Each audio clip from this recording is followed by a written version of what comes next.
I'm Jennifer Finnegan Poole, and I am a mom of 2 kids that have participated in Safe Haven over the years.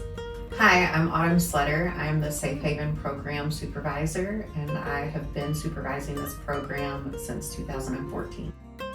When I first became a single mom, my kids were 1 and 3, and my husband at the time had left us up in northern Michigan. It took us into the court systems and into a significant trial, and through that trial, our story had to be shared. The courts decided that he needed to take some steps to really ensure that he was going to be safe and things would be well for the best interest of our children.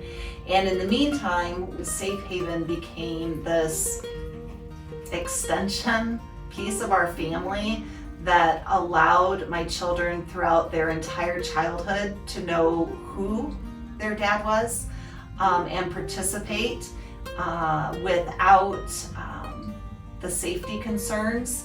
And we ended up being in the program for, I believe, 13 years. Even though the situation wasn't ideal, there were so many tears, both mine and my kids. There was frustration over the years. It still allowed them to gain a foundation, and it helped with their identity as they grew into the young man and woman that they are today. And so if Safe Haven didn't exist, there would not have been any space for healthy to be a possibility. If Safe Haven could provide more services to the community, I really aim to one day have therapeutic options where we would have a therapist that could be involved with the children and the parent that is doing the supervised visitations. A lot of times when kids are visiting their parent, there has been some traumatic experiences in that relationship, and this would provide an opportunity for the children to unpack some of that with that parent, and for the parent to unpack it as well and take responsibility. I think that when we teach our children to take responsibility for their actions, it can provide them with a great foundation on just being a solid human.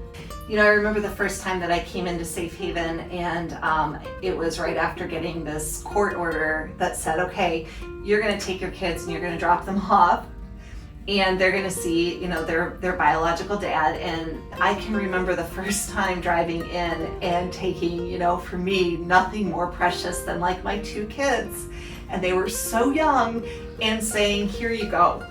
And I remember the gentleman at the time that came to the door was so kind and he was so good.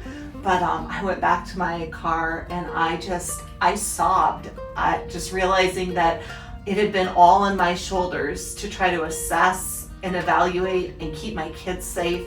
And I think I was crying for 2 reasons. I was crying because there were other people now on my team, and I was crying because I was scared. We have a very limited time that we can kind of dig in and say, you know, how are you feeling about that? But those are big things. I have seen that pretty often at that first drop off. It's so hard because you are handing your child over to someone that you don't really know.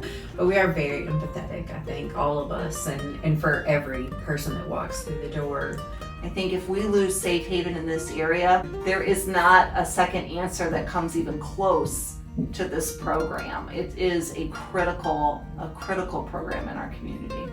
The importance of having funding for a program like this is for all of us. It's for everyone.